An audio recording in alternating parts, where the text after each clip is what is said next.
शुरुआत कर रहे हैं हम उत्तर प्रदेश चंदौसी की खबर से, जहां चंदौसी में प्राचीन बावड़ी जो है वहां पर आज भी खुदाई जारी रहेगी। ये चंदौसी का लक्ष्मणगंज इलाका है और इस इलाके में आप जानते हैं कल करीब 5 फीट की गहराई तक खुदाई का काम हुआ था। बावड़ी की खुदाई में वहां पर अभी तक तहखाना नजर आ रहा है, गलियारा नजर आ रहा है। ये बहुत पुरानी बावड़ी बताई जा रही है और इस प्राचीन बावड़ी में कई कमरों का ढांचा भी दिखने लगा है। खुदाई का काम जैसे जैसे आगे बढ़ रहा है, अब बहुत कुछ यहां पर नजर आने लगा है। देखिए किस तरीके से ये सच, जिस पर से ये धूल कह सकते हैं आप, मिट्टी कह सकते हैं आप, जो जैसे जैसे खुदाई के जरिए हटाई जा रही है, देखिए जो तस्वीर है वो अब साफ होती हुई नजर आ रही है। तो कई सौ साल पुरानी ये बावड़ी बताई जा रही है। 5 फीट की गहराई तक खुदाई का काम यहां चंदौसी में कल हुआ और अब आज भी यहां पर खुदाई का काम जारी रहने वाला है। और जैसे जैसे खुदाई हो रही है, ये बावड़ी देखिए अब आप साफ तौर पर अब आपको नजर आएगी। अंदाजा अब आप लगा सकते हैं, क्योंकि 5 फीट की गहराई तक जब खुदाई का काम हो गया, उसके बाद अंदाजा लगाना मुश्किल नहीं है कि ये किस तरीके का ढांचा है, किस तरीके का स्ट्रक्चर है जो यहां नीचे जमींदोज था। तो अतिक्रमण हटाने की मुहिम जिसमें प्रशासन लगा हुआ है, उसके तहत ही ये कई सौ साल पुरानी बावड़ी जो यहां पर नजर आ रही है।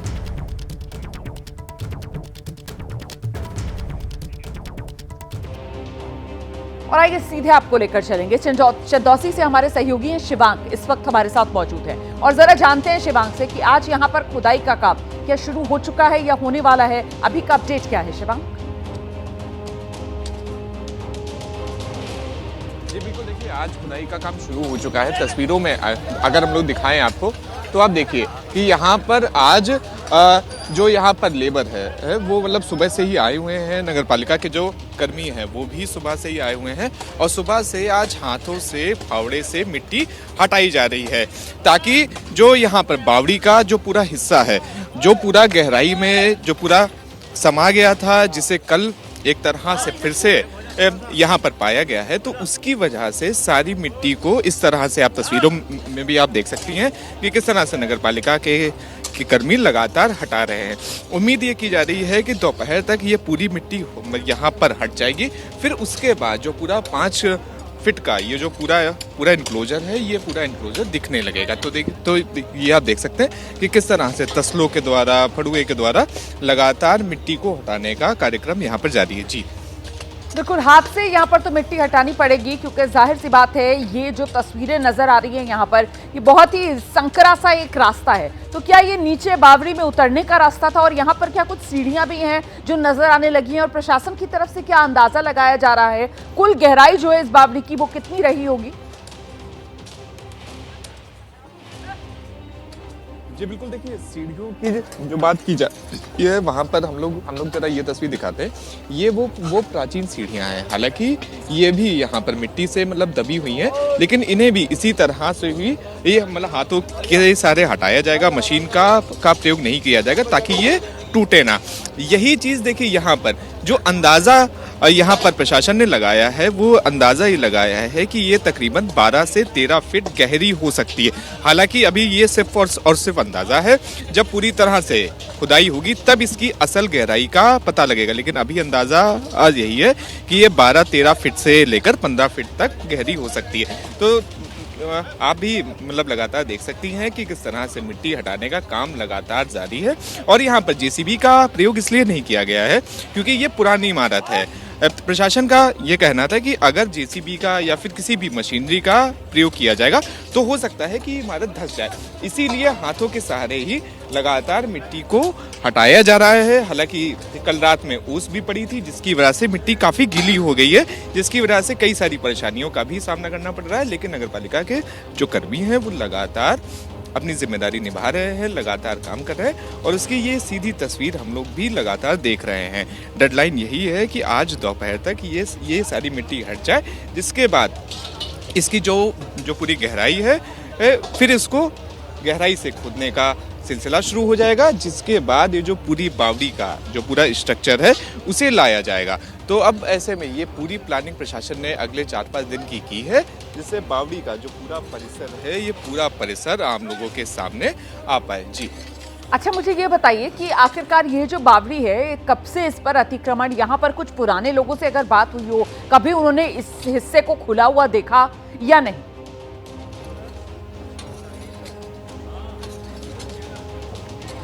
जी बिल्कुल, देखिए कल हम लोग की बात हुई थी इस बावड़ी को लेकर। ये रानी सुरेंद्र बाला की बावड़ी है, तो उनकी पोती से हम लोगों की कल बात हुई थी। तो उनका ये कहना था कि आज के 25 साल पहले तक ये बावड़ी विधिवत अपनी संरचना में थी, विधिवत स्ट्रक्चर पे थी। लेकिन पिछले 25 सालों में इस बावड़ी के ऊपर मिट्टी डालकर इसे पाट दिया गया, फिर उसके बाद इसके ऊपर कूड़ा फेंका जाने लगा। जैसे तस्वीरों में भी अगर आप देखेंगी तो आपको यहाँ पर कूड़ा कचरा के निशान साफ साफ दिखाई देंगे कि किस तरह से इसके ऊपर कूड़ा पाटा गया। तो ये पिछले 25 वर्षों में ही ये सारा घटनाक्रम हुआ, जिसमें इसके ऊपर मिट्टी डाली गई, फिर उसके बाद कूड़ा फेंकवाने का सिलसिला शुरू रहा। लेकिन जिस तरह से लगातार पिछले तकरीबन 15 वर्षों से लगातार जो यहाँ के हिंदू संगठन थे, वो लगातार इसको फिर से खोलने की मांग कर रहे थे, जिसके बाद समाधान दिवस में डीएम को भी ज्ञापन दिया गया और ये मांग की गई कि इस बावड़ी को फिर से कब्जा मुक्त करवाया जाए, फिर से जमीन से बाहर निकलवाया जाए। उसके बाद से ही लगातार इसको खुलवाने का सिलसिला लगातार जारी है और यही कहा जा रहा है कि पिछले 25 साल पहले तक ये बावड़ी दिखती थी, लेकिन उसके बाद समय यहाँ पर समय बीता गया और उसके बाद बावड़ी को मिट्टी के नीचे दबा दिया गया। ठीक है, शिवांक आप रहिए मेरे साथ, मैं लौटूंगी आपके पास। देखिए, चंदौसी के बांके बिहारी मंदिर की जमीन से भी अतिक्रमण हटाया जा रहा है। तो एक तो ये बावड़ी वाला हिस्सा चंदौसी में जहां से अतिक्रमण हटाया गया, इसी तरीके से चंदौसी में बांके बिहारी मंदिर है, वहां पर भी जमीन से जो अतिक्रमण था वो हटाया जा रहा है। और ये जो बांके बिहारी मंदिर है चंदौसी में, इसके बारे में बताया जा रहा है 14 साल से वीरान पड़ा हुआ है। 2010 में तोड़फोड़, पत्थरबाजी, ये हिंदू पक्ष आरोप लगा रहा है कि उस दौरान यहां पर कई मूर्तियां थी जो खंडित हो गई थी और तब से ये मंदिर वीरान हो गया और तब से मंदिर वीरान ही पड़ा रहा। जरा मंदिर की तस्वीरें भी दिखाते हैं आपको। चंदौसी बांके बिहारी मंदिर जो 14 साल से वीरान पड़ा हुआ है। 2010 में यहां तोड़फोड़ के बाद, पत्थरबाजी के बाद कई मूर्तियां खंडित हो गई थी और उसके बाद से ये मंदिर बंद पड़ा हुआ था।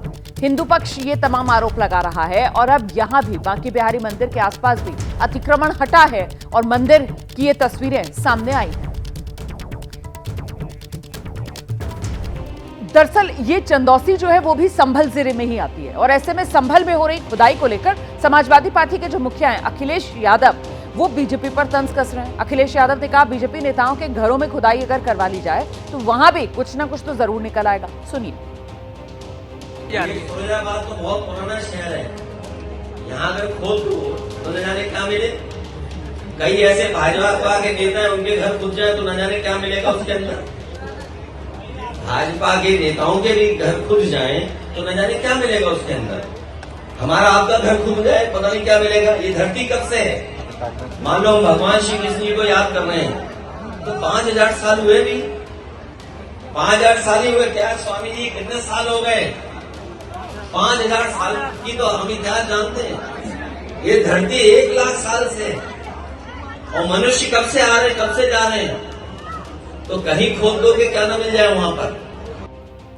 आगे बढ़ते हैं, अगली खबर का रुख करते हैं। आरएसएस चीफ मोहन भागवत, उन्होंने हाल ही में नए मंदिर मस्जिद विवादों के उभरने पर चिंता जाहिर की थी और यह भी कहा था कि हर मस्जिद के नीचे मंदिर नहीं खोद सकते। मोहन भागवत के इसी बयान को लेकर धर्मगुरु हैं रामभद्राचार्य जी, उन्होंने अपनी प्रतिक्रिया दी है। संघ प्रमुख के बयान पर रामभद्राचार्य भड़क गए हैं। मोहन भागवत का बयान अदूरदर्शिता वाला, ये रामभद्राचार्य की तरफ से कहा जा रहा है। दूरदर्शिता नहीं दिखाई मोहन भागवत ने अपने इस बयान के जरिए। संघ प्रमुख के बयान पर रामभद्राचार्य की प्रतिक्रिया आई है। वो कह रहे हैं कि आरएसएस हमारा शासक नहीं है। आप जानते हैं, संघ प्रमुख मोहन भागवत की तरफ से कहा गया था हर मस्जिद के नीचे मंदिर नहीं खोद सकते। संभल पर स्वामी रामभद्राचार्य ने अब बड़ा बयान दे दिया। वो मोहन भागवत के बयान को अदूरदर्शी करार दे रहे हैं और वो कह रहे हैं कि संभल में हम अपना अधिकार लेकर रहेंगे। स्वामी रामभद्राचार्य जी हमारे साथ हैं, क्या कहेंगे संभल में सर्वे चल रहा है। संभल में जो कुछ चल रहा है वो सब हिंदुओं के अवशेष मिल रहे हैं और हम अपना अधिकार लेकर रहेंगे, हम अभी कह रहे हैं। और सब हिंदुओं को इकट्ठा हो जाना चाहिए, जागृत हो जाना चाहिए। जहाँ जहाँ भी हमारे अवशेष हैं हमें अपने अवशेष लेने हैं। क्या कहेंगे, वेद पुराण कहते हैं कि संभल बहुत महत्वपूर्ण है सनातन धर्म के लिए और अभी से वहाँ पर तमाम तरह की चीज़ें देखने मिल रही है, क्या ये जानबूझकर हो रहा है, आपको लगता है ऐसा? नहीं, जानबूझकर नहीं हो रहा है, भगवान की इच्छा से हो रहा है। दूसरी तरफ मोहन भागवत कहते हैं कि राम मंदिर के बाद हर कोई नेता बन रहा है, नेता नहीं बनना चाहिए हिंदुओं में। उनका बयान अदूरदर्शी है, वो हमारे शासक नहीं है। संघ हमारा शासक नहीं, हम उसके शासक हो सकते हैं। गुरुजी, संभल में सर्वे तो हो रहा है लेकिन जब टीम जाती है, मंदिर निकलते हैं तो पत्थरबाजी होती है, उस पर क्या कहेंगे? उसको अब हम प्रतिरोध करेंगे प्रतिरोध। कुछ सपा के नेता हैं अभी भी सनातन धर्म और हिंदुत्व पर लगातार टिप्पणी, वो विनाश काले विपरीत बुद्धि। बाकी जो लगातार टिप्पणी कर रहे हैं, करने की सोच रहे हैं, उनको कोई चेतावनी? विनाश काले विपरीत बुद्धि कर दिया। बहुत बहुत धन्यवाद आपका। कैमरा पर विजय देसाई के साथ मैं नम्रता दुबे, बीपी न्यूज़ मुंबई। देखिए, जगतगुरु रामभद्राचार्य ने संघ प्रमुख मोहन भागवत के जिस बयान पर अपनी प्रतिक्रिया दी है वो जरा सुनिए आप।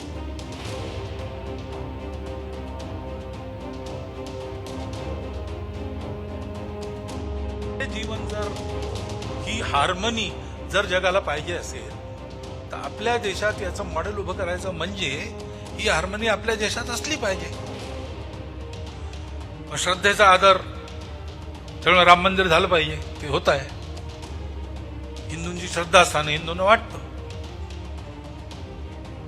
परंतु असं केलं म्हणजे हिंदूमध्ये नेता होता येतं म्हणून किंवा अतिरेकी भूतकाळाच्या ओझ्याच्या परिणामामुळे अतिरेकी तिरस्कार, द्वेष, शत्रुता, संशय याच्या पोटी रोज एक नवीन प्रकरण काढणे हे कसं चालेल? हे नाही चालणार। और उत्तर प्रदेश के उप मुख्यमंत्री है केशव प्रसाद मौर्य, उन्होंने मोहन भागवत के बयान का बचाव किया। मैं समझता हूं कि हमारे पूज्य सरसंघ चालक जी ने जो बयान दिया है, मैं राष्ट्रीय स्वयंसेवक संघ का स्वयंसेवक हूं, हमारे लिए तो उनका हर बयान आदेश होता है। लेकिन श्री अखिलेश यादव जी या अन्य जो राजनीति अपनी अपनी राजनीति चमकाने के लिए समय समय पर राष्ट्रीय स्वयंसेवक संघ को हर समय निशाने पे लेते रहे हैं। आज उनको राष्ट्रीय स्वयंसेवक संघ अच्छा लगा है, मैं उनसे यही कहूँगा कि संघ की शाखा में भी जाना शुरू करें। आइए आगे बढ़ते हैं, अगली खबर का रुख करते हैं। लखनऊ में बैंक में चोरी के आरोपियों से मुठभेड़ का मामला सामने आ रहा है। दरअसल चिन्हट इलाके में पुलिस और चोरों के बीच ये मुठभेड़ हुई है। इंडियन ओवरसीज बैंक की ब्रांच में चोरी की थी। इन चोरों ने लॉकर्स को काटकर लाखों के गहने उड़ा ले गए थे चोर। तो लखनऊ में बैंक में चोरी का मामला, चिन्हट इलाके में पुलिस और चोरों के बीच मुठभेड़ हुई है। इंडियन ओवरसीज बैंक की ब्रांच और यहीं पर इस बैंक के जो लॉकर्स हैं उनको काटकर लॉकर्स में जो लाखों के गहने रखे हुए थे उसको उड़ाकर ले गए थे चोर। और अब इन चोरों के साथ पुलिस की ये मुठभेड़, सीधे आपको लेकर चलेंगे। हमारे साथ हमारे सहयोगी विवेक राय इस वक्त मौजूद है, जानते हैं विवेक से क्या है अभी का अपडेट। विवेक, देखिए, चिन्हट में रविवार को जो चोरी की घटना निकल के सामने आई थी, जिसमें 42 लॉकर तोड़कर चोरों ने करोड़ों रुपए की चोरी कर ली थी। इन लॉकरों में जो सामान था, चोर उन तमाम सामान को उड़ा ले गए थे। इसके बाद जो लखनऊ कमिश्नरेट की जो पुलिस है वो चोरों की धरपकड़ के लिए अपनी कोशिश कर रही थी। इसी दौरान पुलिस को सूचना मिली कि 2 गाड़ियां एमटी कॉलेज के आगे लौलाई गांव के पास से गुजर रही हैं। और जब पुलिस ने उसमें से उन गाड़ियों को रोकने की कोशिश करी संदिग्ध मानते हुए, तो उसी गाड़ी में से एक शख्स ने पुलिस पर फायर भी किया। और जब पुलिस ने उनको रोकने की कोशिश करी, इस दौरान कुछ शख्स जो है वो गाड़ी रोक करके उतर के भागने शुरू किया उन्होंने। इस दौरान एक जो युवक है उसकी गिरफ्तारी हुई है, वहीं 2 लोग पुलिस की गिरफ्त से भाग निकले हैं। जिस युवक की गिरफ्तारी हुई है वो बिहार के मुंगेर का रहने वाला है। उसका नाम अरविंद कुमार बताया जा रहा है। इसके पैर में गोली लगी है और इसके पास से पुलिस को एक 315 बोर का एक जो कट्टा है वो भी मिला है। इसके अलावा पुलिस जो बाकी 2 शख्स फरार हुए हैं उनको भी पकड़ने की कोशिश में है फिलहाल, लेकिन एक शख्स की गिरफ्तारी जो है वो हो गई है।